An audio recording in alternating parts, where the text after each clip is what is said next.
Welcome back, focus learners, to another explainer. Today, we are bringing some absolutely massive energy because we are about to undergo a total paradigm shift. Look, if you've ever felt completely paralyzed by self-doubt, or maybe you've been waiting around to feel, bold enough to take that next big step in your life or career, you are in exactly the right place. We're going to deconstruct the actual mechanics of confidence, and we're going to prove to you, using some incredible insights from our source material today, that confidence is definitely not some magical, innate feeling you're just born with. It's a highly predictable, mechanical output.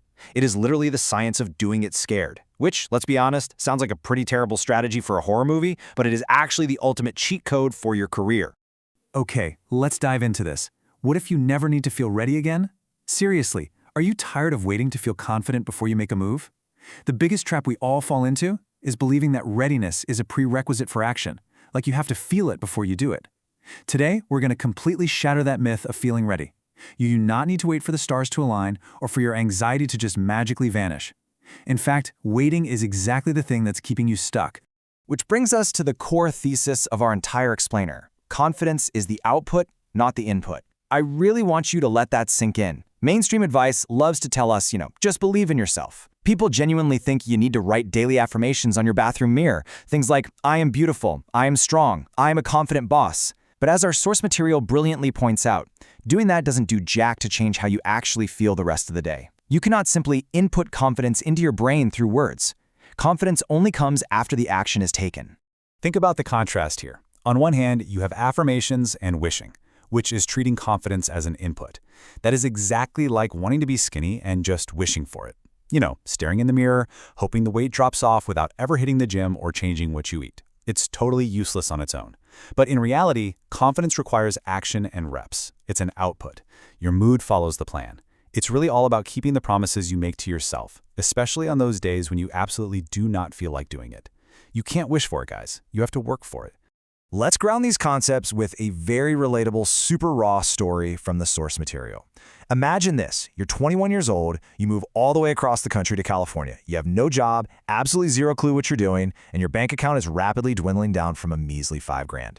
Rent, gas, student loans, the clock is loudly ticking.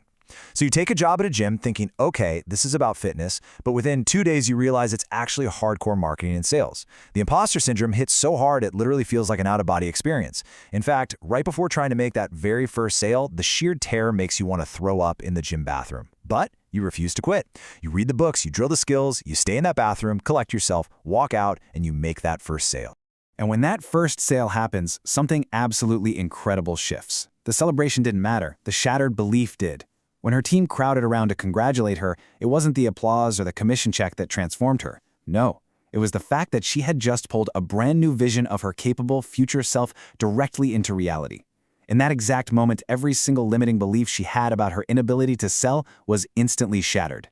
The action literally forced the confidence into existence. All right, moving to section 2, the brain's evidence engine. Why your survival wiring actually blocks your success. So, the crucial point is, now that we know action creates confidence, why does taking action feel so utterly terrifying in the first place? Well, it all comes down to survival wiring versus success wiring. Our brains are rigidly wired to keep us alive, not to make us successful. When you face something you've never done before, your brain literally cannot predict the outcome, so to protect you, it just predicts danger and generates massive fear to make you avoid it. On the flip side, success wiring inherently requires doing the unknown. Therefore, it is completely absurd to expect to feel confident before you try something new. Your brain is perfectly designed to make you scared of it. You only become confident after you do it, because your brain gathers the evidence that, hey, you didn't die, and then allows you to do it again. But here's the catch. Confidence is not a permanent state that you just unlock like a video game achievement. Confidence is a psychological muscle. Just like your physical muscles, if you don't put it under continuous pressure, if you stop taking action and getting those reps in, it inevitably weakens over time. You have to keep working it out. Once your brain gets the evidence that you survived, great, but to maintain that unshakable belief, you got to stay in motion. Which leads us to section 3, data over dopamine, tracking the truth, not your mood. To maintain this confidence muscle, we have to stop relying on how we feel on any given Tuesday and start looking at objective facts. Consider this super powerful anecdote from the source material about a 100-pound weight loss journey. If you rely on your mood, your brain naturally magnifies the negative. You have one bad meal, you feel like a total failure, and the actual result is you just quit too early. But if you track daily data, like what you actually ate when you actually worked out, you start seeing the macro trend. Progress is never a straight upward line. It's full of bumps and detours. But objective tracking overrides that dramatic emotional narrative.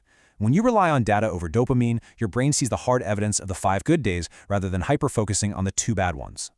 Section 4. The power of tiny tweaks. Setting goals so small you can't lose.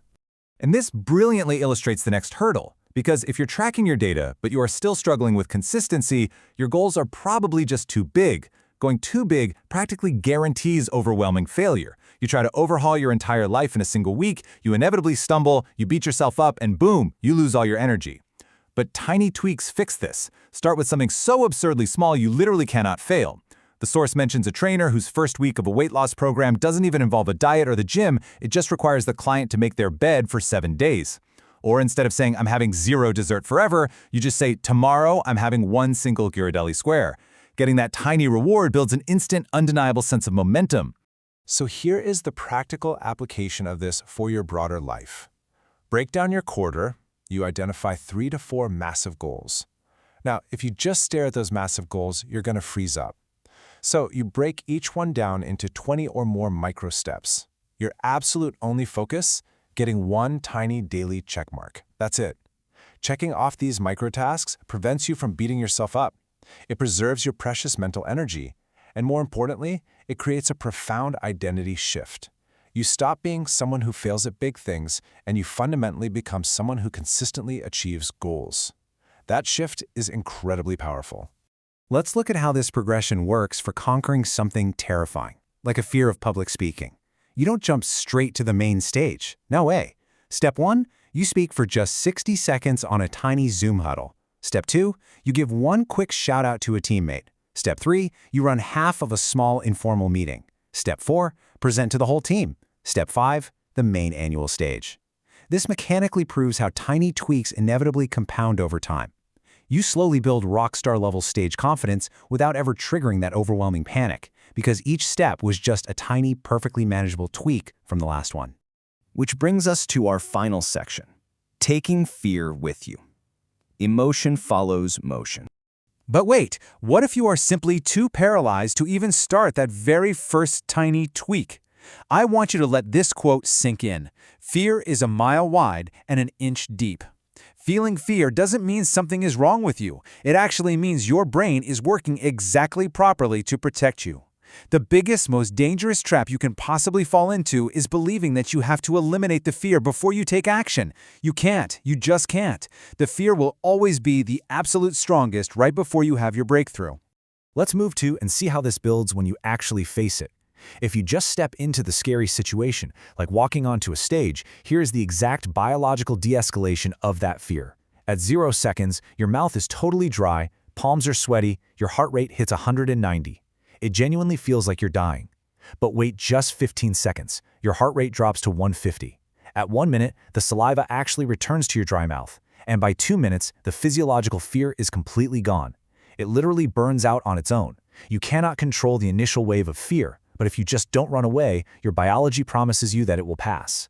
Which brings us to the visceral climax of our explainer today, the purse metaphor. Guys, this is the ultimate secret to success. Stop trying to meditate the fear away.